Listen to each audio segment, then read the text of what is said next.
Haleluya, haleluya, haleluya. Puji Tuhan, selamat kita berjumpa kembali di dalam kasih Tuhan kita, Yesus Kristus. Hari ini kita merayakan, memperingati hari kenaikan Tuhan Yesus ke sorga. Haleluya. Setelah kebangkitannya, Tuhan Yesus masih 40 hari ada di muka bumi ini dalam tubuh kebangkitan. Dan banyak kali Tuhan menampakkan diri kepada para murid untuk mengajar mereka tentang kerajaan Allah. Kita baca ayatnya di dalam Kisah Rasul pasal 1 ayat yang ketiga. Kisah Rasul 1 ayat yang ketiga. Kepada mereka ia menunjukkan diri setelah penderitaannya selesai. Dan dengan banyak tanda ia membuktikan bahwa ia hidup. Haleluya. Sebab selama 40 hari ia berulang-ulang menampakkan diri dan berbicara kepada mereka tentang kerajaan Allah. Haleluya, saudaraku. Tuhan Yesus hidup. Tuhan Yesus mengajarkan hal yang sangat penting, yaitu tentang kerajaan Allah. Ya, kita lanjutkan. Nah, setelah 40 hari itu, kemudian Tuhan Yesus terangkat ke sorga. Kita baca kisah itu ada di dalam Kisah Rasul pasal 1, ayat 2 dan ayat 11. Saudara bisa membaca seluruhnya ya, tetapi kali ini kita akan melihat ayat yang kedua dan ayat yang ke-11. Ayat 2, sampai pada hari ia terangkat, sebelum itu ia telah memberi perintahnya oleh Roh Kudus kepada rasul-rasul yang dipilihnya.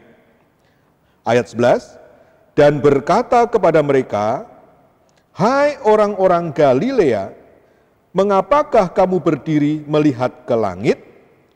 Yesus ini yang terangkat ke sorga meninggalkan kamu akan datang kembali dengan cara yang sama seperti kamu melihat dia naik ke sorga. Jadi jelas di sini ada kata terangkat, naik ke sorga. Setelah 40 hari dari kebangkitannya. Saudara, di dalam pelayanan, terutama pelayanan misi, penginjilan ya, berita tentang salib Tuhan, berita tentang kubur yang kosong, itu menjadi penekanan, menjadi pesan yang sangat penting. Namun saudaraku, kenaikan Tuhan juga tidak kalah pentingnya. Artinya apa? Kita tidak boleh terkait dengan kenaikan Tuhan Yesus itu hanya memperingati, hanya mengingat saja. Tetapi kita perlu mengerti betul bahwa di balik kenaikan Tuhan Yesus ke sorga itu ada berkat-berkat yang dahsyat. Tidak terpisahkan dari berkat salib Golgota, tidak terpisahkan dari berkat kubur yang kosong, dan terus berkat Allah mengalir melalui kenaikan Tuhan ke sorga. Nah, untuk itu kali ini dalam rangka kita memperingati kenaikan Tuhan Yesus ke sorga, kita akan merenungkan 6 ya, bukan berarti hanya 6, tetapi dalam kesempatan ini kita akan melihat 6 berkat luar biasa dengan naiknya Tuhan ke sorga. Ya, saudaraku, persiapkan Alkitab Anda atau nanti bisa baca di dalam tayangan itu. Yang pertama, kenaikan Yesus ke sorga adalah untuk meneruskan pekerjaannya, tetapi bukan lagi di atas bumi ini, tetapi dari posisinya yang baru, yaitu dari sorga. Ulang, yang pertama, kenaikan Yesus Kristus ke sorga adalah untuk meneruskan pekerjaan yang telah Dia mulai, karena pekerjaan berikutnya itu sangat besar, sangat dahsyat, dan membutuhkan posisi Yesus bukan hanya di muka bumi, tetapi Dia dari sorga. Kita baca di dalam Kisah 1 ayat 1 sampai 2.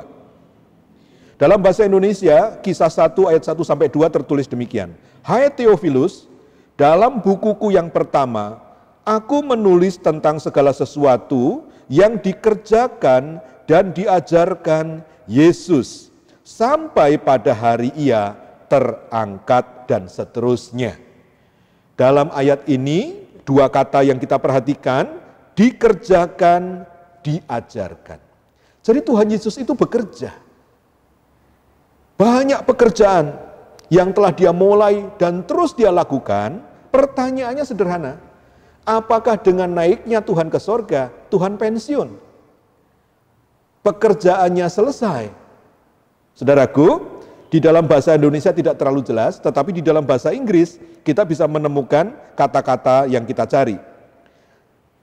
Kisah Rasul 1 ayat 1 sampai 2 di dalam terjemahan King James, the former treatise have I made, O Theophilus, of all that Jesus, perhatikan, began both to do and teach until the day in which he was taken up and so forth. Jadi ada satu kata yang kelihatannya kecil tetapi ini sangat penting, yaitu kata began. Began adalah bentuk lampau dari begin. Artinya bahwa Yesus itu telah memulai pekerjaan dan pengajarannya dan Dia tidak memberikan tanda-tanda untuk berhenti oleh karena kenaikan Dia ke sorga. Jadi kalau di dalam bahasa Indonesia kalau kita mau sisipkan kata ini, hai Theophilus, dalam bukuku yang pertama aku menulis tentang segala sesuatu yang telah mulai dikerjakan dan diajarkan Yesus. Sampai pada hari Ia terangkat dan tidak ada kalimat bahwa Tuhan kemudian stop di situ. Ya saudaraku, oh haleluya. Jadi kenaikan Tuhan Yesus ke sorga bukan berarti Tuhan berhenti bekerja, tetapi Tuhan melanjutkan pekerjaan yang telah Dia mulai, tetapi kali ini dari posisi tempat yang maha tinggi. Tentu ada beda karakter pekerjaan. Waktu itu Dia di muka bumi, Dia mengerjakan banyak hal, tetapi yang kali ini Dia harus ada di sorga dan dari sana Dia mengerjakan banyak hal sebagai tahap berikutnya dari apa yang telah Dia mulai. Ya, saudaraku. Nah, di dalam Kisah Rasul 3:21 ini meringkas apa-apa yang Tuhan kerjakan. Kisah Rasul 3 ayat 21 berkata, Kristus itu harus tinggal di sorga. Harus tinggal di sorga. Jadi peristiwa pengangkatan Tuhan ke atas, ke sorga itu memang harus terjadi. Untuk apa? Ya ulang. Kristus itu harus tinggal di sorga sampai waktu pemulihan segala sesuatu. Seperti yang difirmankan Allah dengan perantaraan nabi-nabinya yang kudus di zaman dahulu. Wow, rupanya ketika Tuhan di muka bumi ini, ada banyak pekerjaan yang ajaib yang Dia lakukan, tetapi yang lebih ajaib lagi harus Dia kerjakan dari sorga. Itu adalah pemulihan segala sesuatu. Kesimpulan saudaraku, bagian yang pertama, kalau kenaikan Yesus itu adalah bukan berhenti bekerja, tetapi melanjutkan pekerjaannya, dengan kata lain, Yesus terus bekerja. Haleluya. Nah, kita pun harus terus setia dan bekerja, saudaraku. Sebab kita bekerja bersama Yesus yang bekerja. Kalau kita bekerja bersama Yesus yang bekerja, maka pekerjaan kita tidak akan sia-sia. Haleluya, kesetiaan Anda, pergumulan Anda bersama Tuhan Yesus, pelayanan Anda, ketekunan Anda kelihatannya mungkin kecil, tetapi tidak ada yang kecil bersama dengan Tuhan Yesus. Tuhan Yesus tidak pernah menghinakan pekerjaan seseorang. Dia bekerja, kita pun bekerja. Amin, haleluya. Itu yang pertama, saudara. Yang kedua, kenaikan Yesus adalah untuk mengirimkan Roh Kudus kepada umatnya. Ulang, kenaikan Yesus adalah agar Dia bisa mengirimkan Roh Kudus bagi umatnya. Nah, berarti dalam tubuhnya, dalam keadaan tubuh Dia sebagai manusia, tubuh yang bangkit, itu pun ada keterbatasannya. Dia tidak omnipresent dalam wujudnya sebagai manusia. Dia tidak maha hadir. Sedangkan pekerjaan Tuhan harus melebar meluas, bukan hanya di Yerusalem, tetapi juga di Yudea, Samaria, dan sampai ke ujung bumi. Dan Tuhan Yesus mengirimkan Roh Kudus agar oknum atau pribadi Allah itu bisa menyertai semua orang, bisa menyertai banyak orang, sehingga tidak lagi terbatas oleh tempat, tidak lagi terbatas oleh keadaan fisik Tuhan pada waktu itu. Ya, haleluya. Nah, kita lihat bahwa di dalam Lukas pasal 24 ayat 49, Tuhan berfirman begini, "Dan aku akan mengirim kepadamu apa yang dijanjikan Bapa-Ku. Tetapi kamu harus tinggal di dalam kota ini sampai kamu diperlengkapi dengan kekuasaan dari tempat tinggi." Ayat ini sangat kaya, saudara, tapi kita akan melihat dua perkara saja. Yang pertama, pekerjaan pelayanan, pekerjaan penginjilan, kehidupan iman anak-anak Tuhan tidak akan bisa bertahan, tidak bisa berkembang, dan tidak bisa mencapai kesempurnaannya kecuali ada karya kuasa dari tempat yang maha tinggi. Nah, kuasa dari tempat yang maha tinggi itu harus turun dari tempat maha tinggi. Maka Yesus harus pergi ke tempat maha tinggi itu untuk menerima, setelah dia menerima, dia mencurahkannya dari tempat maha tinggi. Nah, sekarang dari perspektif anak-anak Tuhan, mengapa kita memerlukan kuasa dari tempat yang maha tinggi? Kalau itu kuasa dari tempat yang maha tinggi, maka tidak ada kuasa lain yang lebih tinggi dari kuasa itu. Haleluya. Dan tanpa kuasa yang maha tinggi itu, kita bisa menjadi bulan-bulanan segala kuasa yang ada di dunia itu. Itu sebabnya dengan turunnya Roh Kudus, kemudian ada ayat mengatakan bahwa Dia yang ada di dalam kita lebih besar daripada apa yang ada di dunia ini. Olehnya kita boleh mengalahkan semua yang ada di dunia ini. Olehnya kita berkemenangan. Saudaraku, lihat betapa pentingnya kehadiran Roh Kudus bagi kemenangan gereja, bagi pekerjaan pelayanan, ya. Untuk itulah Tuhan harus menerima dulu dan kemudian mencurahkan itu kepada kita semua. Haleluya. Yesus naik ke surga agar dia dapat menerima Roh Kudus dari Bapa. Lalu mencurahkan Roh Kudus itu bagi para murid dan kita semua. Agar dalam penyertaannya, dalam penyertaan Roh Kudus itu, pekerjaan Allah dapat diperluas sampai ke ujung bumi. Kisah Rasul 1 ayat 8, Kisah Rasul 4 ayat 31. Dan gereja terus bertumbuh dalam keperkasaan, dalam kemenangan, dalam kemuliaan, sampai mencapai kesempurnaannya oleh apa? Oleh pertolongan Roh Kudus. Roma 8 ayat 9 sampai 11, 2 Korintus pasal 3 ayat 18. Oh, haleluya. Jadi kalau Tuhan Yesus tidak naik ke surga, tidak akan ada pencurahan Roh Kudus. Sedangkan Roh Kudus itu benar-benar kita perlukan sebagai anak-anak Tuhan, ya. Mari kita baca ayatnya di dalam Kisah 2 ayat 33. Kisah Rasul 2 ayat 33, di sana dikatakan, dan sesudah ia ditinggikan oleh tangan Allah dan menerima Roh Kudus yang dijanjikan itu, maka dicurahkannya apa yang kamu lihat dan dengar di sini. Kisah 2 bicara tentang pencurahan Roh Kudus pertama kali di kamar loteng Yerusalem, saudaraku. Dan itu terjadi sebab Tuhan Yesus yang mencurahkannya. Bagaimana dia bisa mencurahkannya? Sebab dia sudah menerimanya. Bagaimana dia bisa menerima? Karena dia sudah ditinggikan. Saudara mengerti? Ya? Jadi sangat penting Tuhan Yesus naik ke surga agar dia bisa menerima dari Bapa Roh itu, Roh Kudus itu yang telah dijanjikan, kemudian dicurahkannya kepada murid-muridnya termasuk kita. Haleluya, haleluya, haleluya, haleluya.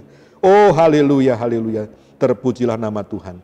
Dan itu menggenapi nubuatan Nabi Yoel di dalam Yoel pasal 2 ayat 28 sampai 29.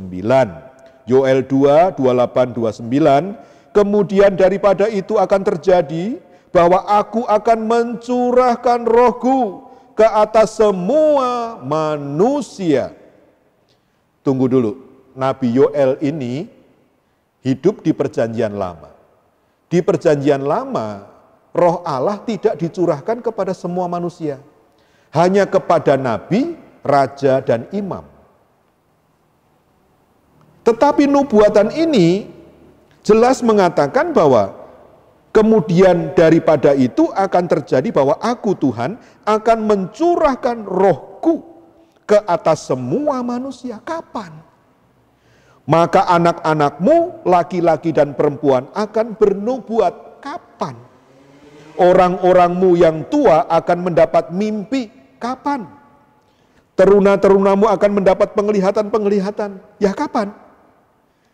Juga ke atas hamba-hambamu laki-laki dan perempuan akan kucurahkan rohku pada hari-hari itu. Wow, sekian ratus tahun ini ditunggu. Hari-hari itu tuh kapan? Dan terjadi itu pada pencurahan Roh Kudus yang pertama kali pada hari Pentakosta. Haleluya, firman Tuhan selalu ya dan amin. Selalu benar, tidak pernah gagal. Ya saudaraku?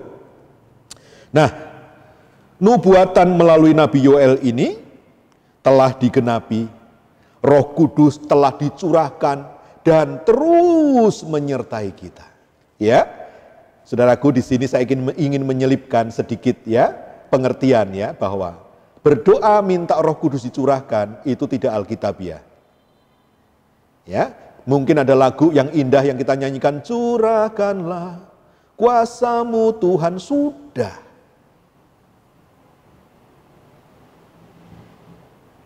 Karena Allah sudah mencurahkannya, temanya sekarang adalah terimalah Roh Kudus yang telah dicurahkan itu. Amin, saudaraku. Ya. Jadi ketika seseorang belum dipenuhkan dengan Roh Kudus, bukan karena Allah belum mencurahkannya, tetapi karena dia belum menerimanya, entah apa yang menghambatnya. Oh saudaraku, Tuhan telah mencurahkan itu. Dan itu terus ada sampai nanti gereja diangkat. Dan bagi kita, lagu yang tepat adalah agar kita membuka hati dan menerima Roh Kudus yang telah dicurahkan itu. Haleluya, haleluya, haleluya. Ya saudaraku, jadi kesimpulan yang kedua, Yesus telah mencurahkan Roh Kudus. Mari kita terima. Itulah kuasa dari tempat maha tinggi yang kita perlukan, yang kita sangat perlukan untuk mengalami hidup yang berkemenangan. Haleluya. Pelayanan akan maju oleh pekerjaan Roh Kudus. Jiwa-jiwa akan sadar akan dosanya karena diinsafkan oleh Roh Kudus. Orang-orang akan terbuka hatinya menerima firman karena Roh Kudus. Ya kan, jiwa-jiwa akan datang karena ada pekerjaan Roh Kudus. Rumah tangga kuat karena Roh Kudus. Jiwa-jiwa hidup kudus karena Roh Kudus. Gereja disempurnakan karena Roh Kudus. Dan umat Tuhan akan masuk ke dalam surga dalam kekekalan karena Roh Kudus. Haleluya. Manusia seringkali mengutamakan yang tidak utama. Saudaraku, ketahuilah, Roh Kudus adalah sesuatu yang paling utama. Pribadi Allah sendiri menyertai kita. Segala kegagalan, kekecewaan, keluh kesah manusia akibat tidak berkaryanya Roh Kudus di dalam kehidupannya. Saudaraku, yang kedua ini kita terima dengan sukacita. Yesus telah naik ke surga, dia telah menerima dari Bapa Roh Kudus, dan dia telah mencurahkan itu, dan terus ada bagi kita. Mari kita terima, mari lebih lagi, lebih lagi, lebih lagi. Puji Tuhan, haleluya. Yang ketiga, kenaikan Yesus adalah penobatan dia sebagai raja di atas segala raja. Duduk di sebelah kanan Bapa, berdiri di sebelah kanan Allah Bapa, adalah satu jabatan dia sebagai King of Kings, raja segala raja. Memang ketika Yesus tergantung di kayu salib kelihatan lemah. Anak domba yang keluh, yang tidak berdaya seolah-olah. Tersembelih bagi kita semua. Tetapi ketahuilah ketika dia naik ke sorga, dia untuk menerima penobatan sebagai raja di atas segala raja. Dia akan menerima nama di atas segala nama. dan dia akan menerima kuasa di atas segala kuasa. Haleluya, haleluya. Saudaraku, kita baca ayatnya dalam Kisah Rasul 7 ayat 56. Kisah Rasul 7 ayat 56 berkata demikian. Lalu katanya Rasul Petrus, lalu katanya ini Stefanus ya. Lalu katanya, sungguh aku melihat langit terbuka dan anak manusia berdiri di sebelah kanan Allah. Stefanus menjelang kematiannya karena dirajam dengan batu sebab dia menjadi pengikut Kristus. Dia melihat penglihatan langit terbuka dan dia melihat pribadi Yesus yang telah naik itu ada berdiri di sebelah kanan Allah Bapa. Saudaraku, itulah Allah yang kita sembah. Itulah Tuhan yang kita layani. Adalah pribadi perkasa, agung dan mulia. Dia ada di sorga sebagai raja di atas segala raja. Oh haleluya, haleluya. Dan itu menggenapi nubuatan di dalam kitab Nabi Daniel. Daniel pasal 7 ayat 13, ayat 14. Daniel 7, 13. Aku terus melihat dalam penglihatan malam itu, tampak datang dengan awan-awan dari langit seorang seperti anak manusia. Datanglah ia kepada yang lanjut usianya itu, dan ia dibawa ke hadapannya. 14. Lalu diberikan kepadanya kekuasaan, kemuliaan, dan kekuasaan sebagai raja. Maka orang-orang dari segala bangsa, suku bangsa, dan bahasa mengabdi kepadanya. Kekuasaannya ialah kekuasaan yang kekal, yang tidak akan lenyap. Dan kerajaannya ialah kerajaan yang tidak akan musnah. Haleluya, haleluya. Kita tidak salah memilih Tuhan kepada siapa kita mengabdi, saudara. Adalah raja di atas segala raja, yang kerajaannya itu kekal, tidak akan lenyap, tidak akan musnah. Oh haleluya, haleluya, haleluya. Saudaraku, di dalam bahasa Indonesia kelihatan kurang jelas perbedaannya ya, sebab di dalam ayat 14 tadi dikatakan, lalu diberikan kepadanya kekuasaan, 1, kemuliaan, 2, dan ketiga, kekuasaan sebagai raja. Dalam bahasa Inggris mungkin lebih jelas. Yang pertama disebut dominion. Yang kedua adalah glory, dan yang ketiga adalah kingdom. Jadi kepada Tuhan Yesus yang telah naik ke sorga, dia dilantik menjadi raja di atas segala raja, kepadanya dikaruniakan yang pertama adalah dominion. Dominionnya apa? Alam semesta. Dia adalah raja semesta alam. Ya. Kemudian dia juga diberikan glory. Kemuliaan yang ada padanya, kemuliaan terbesar, tertinggi. Nama yang dia miliki adalah nama yang tertinggi, nama di atas segala nama. Itu sebabnya di dalam nama Yesus penuh dengan kuasa. Haleluya. Dan yang ketiga, kingdom, kerajaan. Saudara, saat itu kerajaan Allah telah diresmikan melalui penobatan rajanya, ya, yaitu Yesus. Ia yang duduk di sebelah kanan Allah Bapa sebagai raja yang menang, raja yang kekal. Kerajaannya tidak akan musnah, kerajaannya tidak akan lenyap. Demikian pula orang-orang yang mengabdi kepadanya, yang hidup di dalam kerajaan Allah itu, dia pun tidak akan lenyap, dia pun tidak akan musnah. Itu sebabnya Yohanes 3:16, barang siapa percaya kepada Yesus, terima dia sebagai Tuhan dan Juru Selamat, sebab dia Tuhan yang kekal. Dia adalah Allah yang kerajaannya tidak akan lenyap dan tidak akan musnah. Maka orang-orang pengikut-pengikut Kristus akan menikmati kehidupan yang tidak lenyap, kehidupan yang tidak musnah. Apa itu?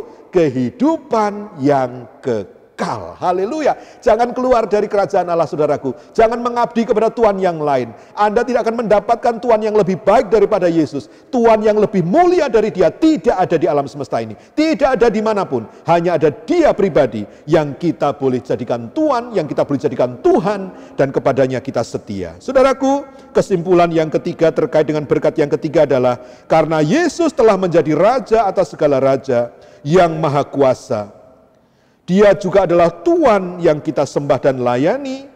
Kerajaannya dikatakan perkasa, kekal, tidak akan lenyap dan tidak akan musnah. Mari kita tetap setia menjadi warga kerajaan ini. Kita tidak menjadi warga kerajaan yang menganggur dan tidak ada guna. Sebab firman Tuhan mengatakan kayu yang di kapak telah tersedia di akar pohon, pohon yang tidak berbuah akan ditebang dan dibuang. Saudaraku, kita telah masuk ke dalam kerajaan Allah. Mari kita terus berbuah. Mari kita terus tekun di dalam iman dan pelayanan kita. Agar kita tetap ada di dalam kerajaan ini. Sebab kerajaan ini tidak akan pernah musnah. Haleluya. Tuhan memberkati kita semua. Yang keempat, kenaikan Yesus adalah kembalinya dia kepada Bapa. Ulang. Kenaikan Yesus adalah kembalinya Yesus kepada Bapa. Kenapa ini penting? Saudaraku, berkali-kali Tuhan Yesus berkata bahwa dia datang dari Bapa, bahwa dia diutus oleh Bapa, bahwa dia berasal oleh Bapa. Bagaimana kita bisa percaya ini? Ya saudaraku, kalau saya pergi ke Jogja dari Jakarta, saya bilang kepada orang Jogja, saya ini orang Jakarta loh, saya datang dari Jakarta. Bagaimana mereka bisa percaya? Ya kalau saya bisa menceritakan tentang Jakarta, saya bisa tahu detail tentang Jakarta, saya juga bisa kembali ke Jakarta, sebab saya tahu jalannya dan segala macam, maka kemudian orang percaya saya orang Jakarta. Nah kalau Tuhan bilang bahwa dia adalah berasal dari Bapa, diutus oleh Bapa, hanya ada satu bukti yang bisa membuat hal ini kokoh kuat adalah kalau dia bisa kembali ke Bapa. Sebab ada tertulis di dalam Yohanes 16 ayat 28. Yohanes 16 ayat 28 berkata, aku datang dari Bapa, dan aku datang ke dalam dunia. Aku meninggalkan dunia pula, dan pergi kepada Bapa. Wow, saudaraku, luar biasa. Siapa bisa pulang pergi ke sorga? Hanya dia yang berasal dari sorga. Kalau yang tidak berasal dari sorga, satu, dia tidak punya kuasa untuk melakukannya. Dua, dia tidak tahu jalannya.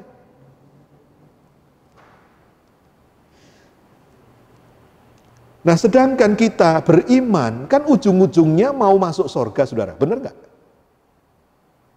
Lalu kita mau ikut siapa? Yang akan bisa menuntun kita sampai ke sorga? Kita hanya bisa menuntun pribadi yang datang dari sorga dan bisa balik lagi ke sana. Karena di dalam Yohanes 14 ayat 6, Yohanes 14 ayat 6 begini. Kata Yesus, garis bawah Yesus. Sebab kalau ada orang lain bisa berkata begini, silakan Anda memilih. Tetapi kalau hanya ini satu-satunya, maka pilihan kita memang hanya satu. Ya, kata Yesus kepadanya, akulah jalan dan kebenaran dan hidup. Tidak ada seorang pun yang datang kepada Bapa kalau tidak melalui aku. Wow. Kita tidak sedang bicara agama, saudara, tapi kita sedang bicara keselamatan. Kita sedang bicara sorga yang kekal. Kita mau ke sana. Mana jalannya? Yohanes 14 ayat 6 dengan tegas mengatakan, Yesus berkata, akulah jalannya.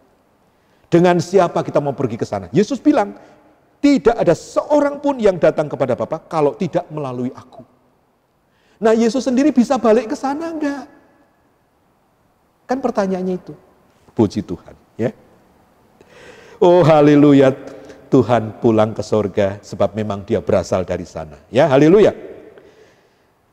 Ujung dari keimanan kita adalah masuk ke sorga. Siapa yang tahu tempatnya? Siapa yang tahu jalannya? Siapa yang bisa membawa kita ke sana? Hanya Dia yang telah datang dari sana dan telah kembali ke sana. Siapa? Cuma ada satu. Yohanes 3:13 berkata, tidak ada seorang pun yang telah naik ke sorga selain daripada Dia yang telah turun dari sorga, yaitu Anak manusia, yaitu Yesus Kristus Tuhan. Jelas. Haleluya. Saudara bersyukur jadi anak Tuhan. Siapa yang menuntun kita? Pribadi yang jelas. Haleluya, haleluya, haleluya. Tidak ada penggantinya. Hanya Yesus, hanya Yesus. Oh haleluya, haleluya. Kita lanjutkan. Yesus tidak hanya pulang ke sorga, tetapi ia sedang bekerja. Salah satunya yang sangat indah, dia menyiapkan tempat tinggal bagi Anda dan saya. Amin. Haleluya. Yohanes 14 ayat 1 sampai 4. Janganlah gelisah hatimu, percayalah kepada Allah, percayalah juga kepadaku. Pribadi Yesus, ya. Di rumah Bapakku banyak tempat tinggal. Jika tidak demikian, tentu aku mengatakannya kepadamu. Kok dia tahu? Lah kan dia dari sana asalnya. Oke? Haleluya. Sebab aku pergi ke situ untuk menyediakan tempat bagimu. Katakan amin. Haleluya. Saudara punya tempat di sorga? Punya. Amin. Selama namaku tidak terhapus dari kitab kehidupan, itu tempat ada. Haleluya. Puji Tuhan ya. Ayat 3. Dan apabila aku telah pergi ke situ dan telah menyediakan tempat bagimu, aku akan datang kembali dan membawa kamu ke tempatku, supaya di tempat di mana aku berada, kamu pun berada. Haleluya. Anda siap untuk menghuni sorga, saudara? Kalau begitu, mulailah kebiasaan yang cocok dengan sorga. Jangan memelihara kebiasaan yang gak laku di sorga. Itu sama dengan kita mengatakan, Tuhan saya gak siap. Prepare yourself from now.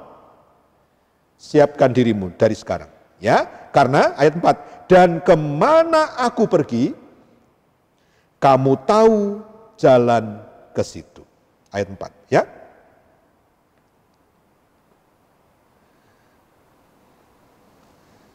Anda tahu tempatnya? Ayat 4 bilang, dan kemana aku pergi, kamu tahu jalan ke situ. Emang Tuhan pergi kemana? Ke sorga. Anda tahu jalannya? Tahu. Yohanes 14 ayat 6. Akulah jalan, kata Tuhan Yesus. Jadi ketika ada orang bertanya, you tahu jalan ke sorga? Tahu. Mana? Yesus. Itu tepat. Haleluya, haleluya, puji Tuhan. Kesimpulan yang keempat, Yesus telah pulang, saudara. Bersama dia kita pun pasti akan bisa pulang ke rumah Bapa. Tidak akan tersesat. Selama kita ikut Yesus, kita akan pulang ke rumah Bapa. Tidak akan tersesat. Haleluya, haleluya, puji Tuhan. Yang kelima, kenaikan Yesus adalah untuk menjadi pembela dan imam besar kita. Kenapa kita butuh pembela?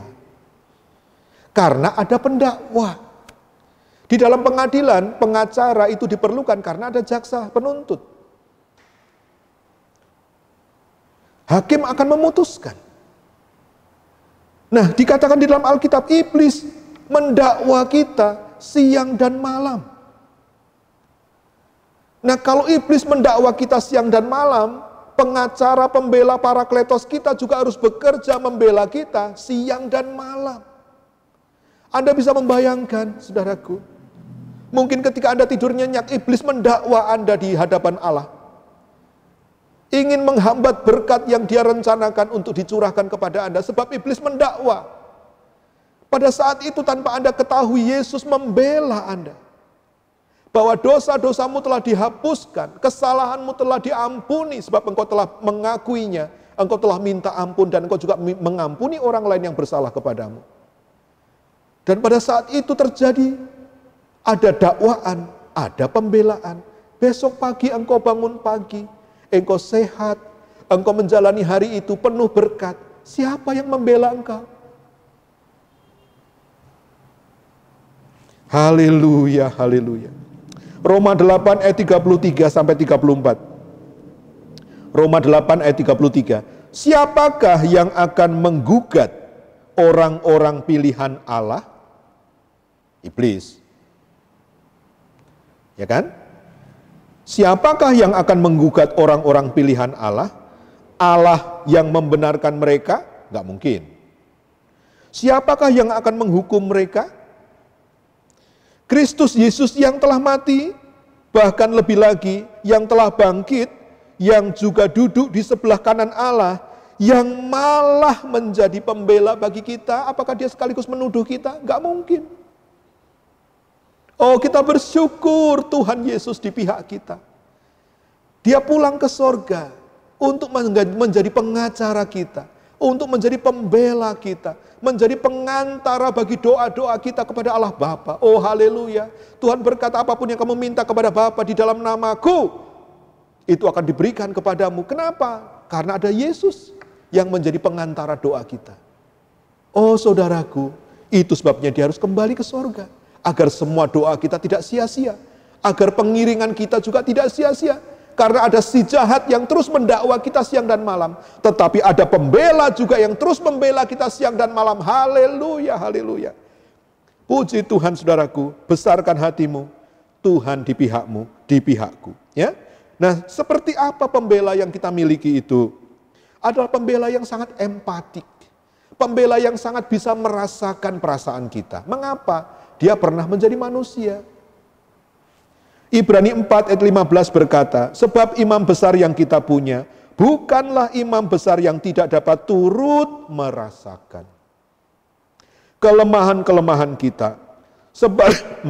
Sebaliknya, sama dengan kita, ia telah dicobai, hanya tidak berbuat dosa. Jadi ketika manusia merasa lelah, merasa lemah, merasa tak berdaya karena banyak pencobaan, lalu dia berdoa kepada pembela, kepada pengantaranya yang ada di sorga, yaitu Yesus Kristus, dan dia curhat kepada dia, maka pembela Anda sangat mengerti keadaan Anda. Tetapi dia tidak hanya mengerti, dia mau membawamu kepada kemenangan. Karena dia tahu cara untuk menang. Ayat ini mengatakan begini, sama dengan kita, ia telah dicobai. Sama dengan kita, ia telah dicobai, tapi dia menang. Dia tidak berbuat dosa. Jadi dia tahu caranya mengatasi pencobaan agar kita tidak kalah. Agar kita tetap menang sebab guru kita, penasehat kita, mengalami pencobaan yang sama dan dia menang. Jadi kalau kita bertanya kepada seseorang yang ahli di bidangnya, misalnya ahli apa? Olahraga, tenis misalnya, kemudian dia juara dunia, atau juara nasional, atau juara RT, dan kita tanya, apa kiat-kiat untuk menang? Dia bisa cerita. Jangan tanya rahasia kemenangan pada orang yang kalah, saudaraku. Jangan tanya kesuksesan karir kepada orang yang gak pernah promosi. Tetapi kalau pribadi Yesus, meskipun dia telah dicobai, dia menang. Jadi ketika kita berkeluh kesah di kakinya, Tuhan saya sedang berbeban berat. Tuhan tolong saya untuk menang. Oh, dia pasti akan membela kita, menunjukkan caranya, dan bahkan ikut repot dengan kita, saudaraku. Haleluya, haleluya, haleluya. Jangan putus asa, jangan lemah. Tuhan di pihak kita ya. Lanjut. Nah, karena itu, ya saya ulang saja ya. Ibrani 4 ayat 15. Sebab imam besar yang kita punya, bukanlah imam besar yang tidak dapat turut merasakan kelemahan-kelemahan kita. Sebaliknya sama dengan kita, ia telah dicobai, hanya tidak berbuat dosa. 16. Reaksi kita bagaimana? 16. Sebab itu, marilah kita dengan penuh keberanian menghampiri tahta kasih karunia. Ayo dong datang kepada Tuhan. Dia kan gak musuhin kita, dia membela kita. Yang musuhin kita tuh iblis. Jadi ketika kita datang kepadanya dengan apapun keadaan kita, kita pasti diterima. Kita datang kepadanya di dalam nama Yesus. Ya, ulang. Sebab itu marilah kita dengan penuh keberanian menghampiri tahta kasih karunia supaya kita menerima 1, rahmat. Dan menemukan 2, kasih karunia. Untuk mendapatkan yang ketiga, pertolongan kita pada waktunya. Anda mau tertolong, saudaraku? Datang kepada Bapa di dalam nama Yesus. Dia ada di sana untuk membela Anda dan saya, untuk mengajukan perkara Anda agar dibela oleh Allah. Haleluya, haleluya, haleluya. Jadi nggak usah balas dendam. Tidak usah membalas jahat dengan jahat. Itu bukan anak Tuhan. Itu anak setan, anak si jahat. Lah bagaimana kalau kita dijahati orang? Sudah, sampaikan kepada pengacara kita saja. Biar dia yang membela kita. Pembelaannya benar, pembelaannya adil. Amin saudaraku. Yes, haleluya, haleluya. Nah, kesimpulan yang kelima, Yesus ada untuk kita. Dia repot banget untuk kita. Yesus senantiasa membela kita dengan semangat dan sungguh-sungguh. Jadi mari dong kita sendiri semangat. Bangun pagi semangat.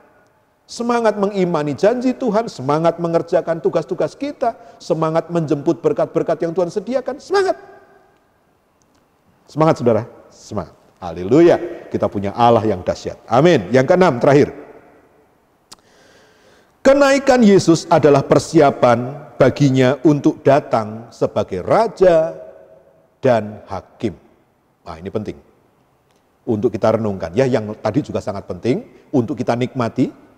Yang keenam, penting untuk kita waspadai.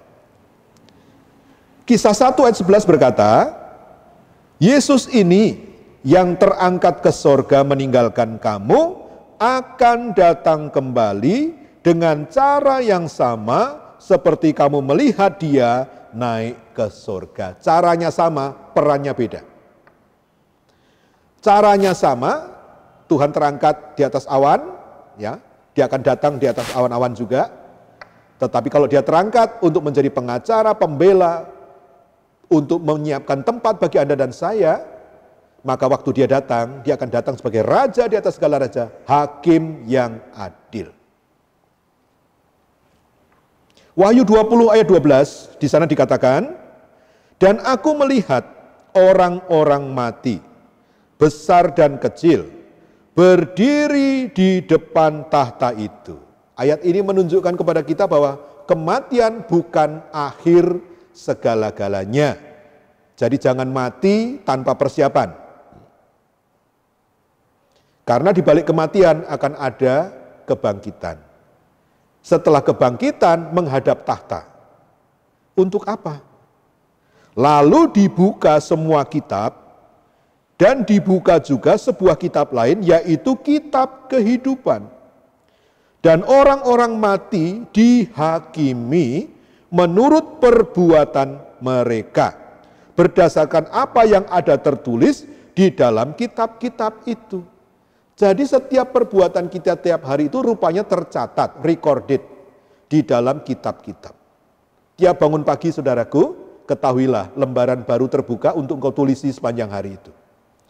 Perbuatanmu sepanjang hari itu akan membawamu ke pengadilan, kepada penghakiman. Ya saudaraku, mungkin Anda mendengar kalimat saya ini enteng. Ya, karena belum terjadi pengadilan itu. Tapi coba bayangkan, ditangkap polisi aja kan udah takut. Baru ditangkap, belum dihakimi, belum dipenjara. Apalagi ini kalau nanti terbukti bersalah, akan dilempar ke lautan api dan belerang, kematian yang kedua.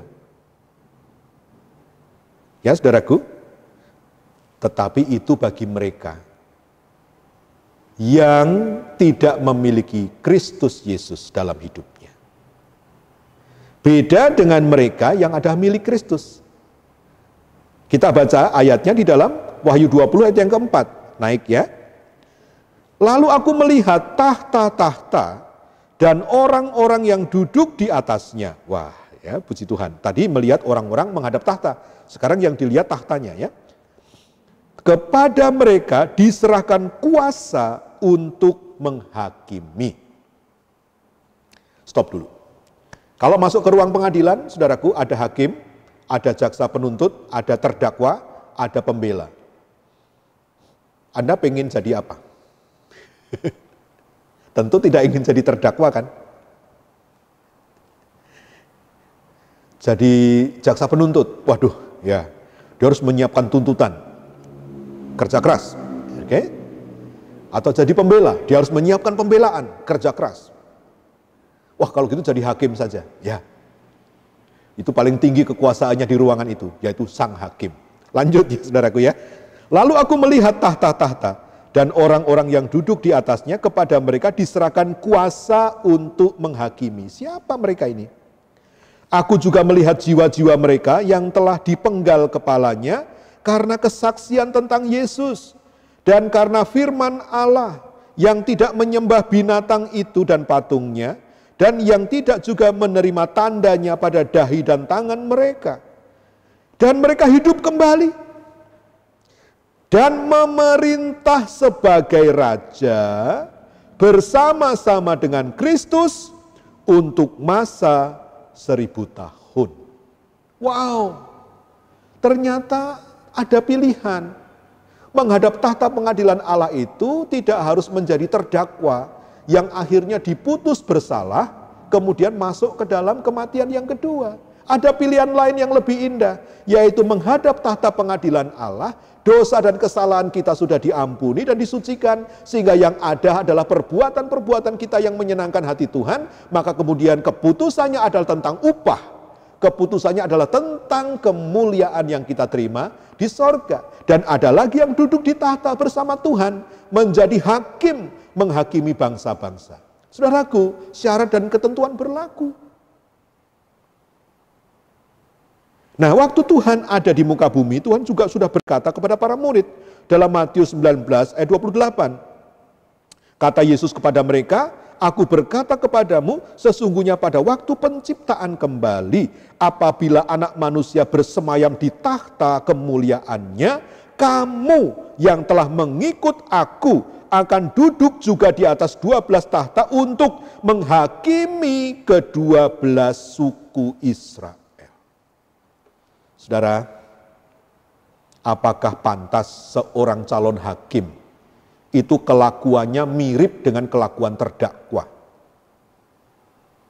Bagaimana dia akan punya wibawa ketika dia duduk di kursi pengadilan sebagai hakim? Ya, misalkan nih pelanggaran lalu lintas ya yang gampang saja. Pelanggarnya ketangkep menerobos lampu merah. Dibawa ke pengadilan, dihakimi oleh hakim. Lalu terdakwa melihat Pak Hakim, dia ingat bahwa itu Pak Hakim pernah juga nerobos lampu merah. Bagaimana jalannya perdebatan waktu itu? Kan hakimnya nggak punya wibawa. Karena dia melakukan kesalahan yang sama dilakukan oleh sang terdakwa. Saudaraku, kalau Tuhan mau kita di pihak tidak bersalah pada waktu penghakiman, apalagi ada yang Tuhan dudukkan di tahta untuk menghakimi suku-suku bangsa, kan berarti sejak sekarang kita harus menjaga reputasi kita. Anggap saja kita sebagai calon hakim nanti bersama Tuhan. Kan berarti kita harus hati-hati cara kita hidup. Kita akan menghakimi orang yang asal ngomong, makanya jangan asal ngomong. Kita akan menghakimi orang yang tidak jujur, maka jangan tidak jujur. Kita akan menghakimi orang-orang yang melakukan pelanggaran ini dan itu, makanya kita sendiri jangan terbiasa melakukan pelanggaran-pelanggaran. Ya saudaraku, anggap saja termasuk dalam bilangan calon hakim. Setidak-tidaknya kita mau lolos dalam penghakiman ini, bukan terima hukuman, tetapi kita terima upah dari Tuhan. Mari, hidup kita hari-hari ini menentukan status kita pada waktu itu. Kitab kehidupan itu terus merekord, terus merekam bagaimana kita hidup tiap hari. Saudaraku, itulah bekal kita menghadap tahta Tuhan. Maka saya sebut yang 1-5, mari kita renungkan dan nikmati berkat kenaikan Tuhan. Yang ke-6 ini mari kita waspadai. Kita terima, kita nikmati 1-5, kemudian kita waspada karena yang ke-6 ini pun akan ada.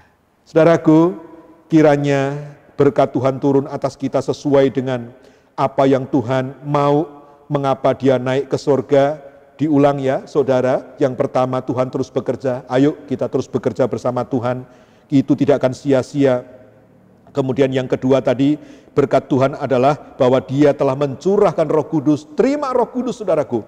Terima Roh Kudus. Jangan tergantung pada lingkungan dan orang lain. Itu Anda yang butuh. Anda dan saya yang membutuhkannya untuk menuntun dan memberikan kita kekuatan. Yang ketiga, bahwa kenaikan Tuhan adalah penobatan dia sebagai raja di atas segala raja. Kerajaannya perkasa, kerajaannya kekal. Kita yang tetap setia ada di dalam kerajaan itu, kita pun akan tetap hidup di dalam kekekalan. Haleluya. Yang keempat, kemudian kita tahu bahwa Tuhan naik ke surga karena dia mau kembali kepada Bapa, membuktikan bahwa dia memang berasal dari sana. Dan kalau kita mau ke surga, saudaraku, pribadi yang bisa menuntun kita selamat sampai surga hanya Yesus. Hanya dia jalan yang bisa menuntun kita sampai kepada Bapa. Dan yang kelima, tadi dikatakan bahwa dia naik ke surga untuk menjadi pembela kita. Jangan takut. Tuhan, saudara, hiduplah benar di hadapan Tuhan. Kalaupun toh iblis mendakwa, ada pembela kita yang siang malam membela kita. Haleluya. Dan yang keenam, mari kita hidup secara pantas. sebagai anak-anak Tuhan, sebagai calon hakim, sebagai calon pangeran-pangeran Allah, kita hidup sepantasnya sebagaimana warga kerajaan surga hidup. Kita membiasakan diri sejak sekarang, sehingga kitab kehidupan kita akan membawa berkat bagi kita. Selamat merenungkan kenaikan Tuhan, selamat menikmati berkat-berkat-Nya. Tuhan ada beserta kita. Immanuel, Tuhan memberkati kita. Haleluya, amin. Puji Tuhan. Saudaraku, mari kita berdoa. Bapa di dalam sorga, di dalam nama Tuhan Yesus Kristus Allah yang sebenarnya, Raja di atas segala raja. Dia yang telah datang dari sorga dan yang telah kembali ke sorga. Bukan untuk kepentingannya, tetapi untuk kepentingan umatnya.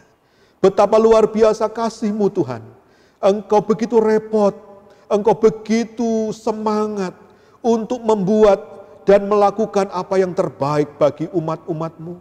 Sebab Engkau merindu bahwa suatu saat nanti kami akan tinggal bersama-sama dengan Engkau dalam kekekalan. Di mana Engkau ada, Engkau mau kami ada. Sebagai pengikut-pengikut-Mu Tuhan di muka bumi ini, Engkau tahu benar bahwa banyak hal yang kami alami. Tetapi Engkau juga Tuhan sangat berempati. Engkau bukan hanya menyertai kami dengan firman-Mu sebagai petunjuk, tetapi Engkau juga mengirimkan Roh Kudus-Mu sebagai kekuatan perlengkapan dari tempat yang maha tinggi. Engkau juga Tuhan mendoakan kami dari sorga, dan Engkau menjadi pembela kami siang dan malam di sorga. Oh, betapa hidup kami dilindungi, dijaga, dituntun oleh Tuhan sebegitunya. Tuhan, biarlah mata hati kami melihat bahwa hidup kami sangat indah, sangat berharga di mata-Mu. Bahwa Engkau tidak hanya menyelamatkan kami, tidak hanya mengampuni kami dari dosa-dosa kami, tetapi itu hanyalah awal dari satu kemuliaan kekal. Dan Engkau mau terus memimpin kami sampai kepada kekekalan itu. Maka mari Tuhan, biarlah berita firman-Mu pada saat ini memberi kami semangat, memberikan kepada kami suatu, Tuhan, keyakinan, rasa syukur bahwa kami percaya selama kami ada dalam kerajaan-Mu, kami tetap berpegang kepadamu, kami tidak akan tersesat, kami akan sampai kepada kekekalan, ke tempat kerajaan-Mu, tempat kemuliaan-Mu ya Tuhan. Dan biarlah kami semua semakin hari semakin setia, semakin giat dalam pekerjaan Tuhan. Biarlah roh kami menyala-nyala, dan kami boleh melayani Tuhan sampai Engkau datang kembali menjemput kami Tuhan. Kami tetap tinggal setia kepadamu. Terima kasih Bapa di sorga. Biarlah roh-Mu terus menerangkan dan menjelaskan kebenaran firman-Mu dalam kehidupan kami, yang akan mengubahkan hidup kami Tuhan, untuk kami hidup sepantasnya anak-anak Tuhan, sepantasnya hamba-hamba Tuhan, sepantasnya sebagai warga kerajaan yang kekal itu. Terima kasih Bapa, dan sekiranya ada di antara pemirsa yang sedang berbeban berat, yang merasa kalah, merasa terpojok oleh keadaan dan pencobaan, biarlah berita firman ini memberikan dia kekuatan bahwa di dalam nama Yesus kemenangan ada, di dalam penyertaan Roh Kudus kuasa-Mu ada. Terima kasih Bapa, di dalam nama Tuhan Yesus Kristus berkat Allah turun atas kami semua, dan pertolongan kami terima dari Tuhan pada waktunya. Kami bersyukur Bapa, kami bersyukur untuk rahmat-Mu. Di dalam nama Tuhan Yesus Kristus Juru Selamat kami yang ajaib, kami sudah berdoa dan mengucap syukur. Haleluya, amin.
Kiranya berkat daripada Allah Bapa di sorga, cinta kasih daripada Yesus Kristus tetap menyertai kita sekalian mulai saat ini sampai selama-lamanya. Haleluya. Amin.